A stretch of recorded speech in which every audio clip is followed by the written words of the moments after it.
Let's now move to across our borders. Unrest has spread to Johannesburg in South Africa following what has been days of intense xenophobic attacks. On Thursday, South African President Jacob Zuma spoke against the attacks, and it was hoped his address would lower temperatures in the port city of Durban. As KTN's Edith Kimani now reports, however, countries are in a scramble to get their citizens out of South Africa. Outside the South African embassy in Zimbabwe, freedom songs rise to thicken the quiet air. These protesters, energized, steady, and heavily guarded, are letting their placards do the talking. Stop Xenophobia in South Africa, reads one of the cards. In South Africa, the pleas from Harare have been largely ignored. Confusion, heavy police presence, and scars of conflict punctuate the towns. Trouble began in February when a Somali national was attacked by two South Africans. What may have passed as an isolated incident has since escalated into a fresh wave of attacks against foreign nationals working in South Africa. Up and detected if people have been talking about this. I mean, one man said to me, no, the feeling is foreigners must go. If they don't go by December, there'll be a bloodbath. Now, people have been talking about this for months. Why have the police not been proactive?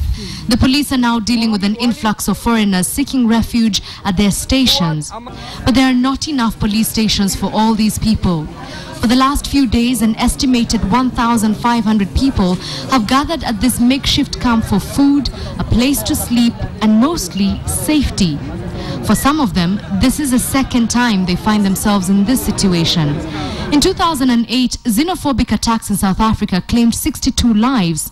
5 people, including 2 South Africans, have already died from this attack, and the South African government is on an appeal mission.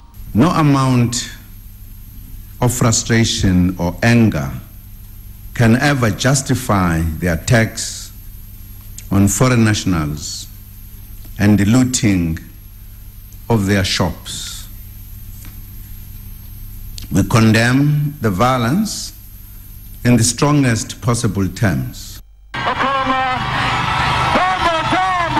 However, even that appeal from the head of state, coupled with an anti-xenophobia march in Durban, have done little to help matters.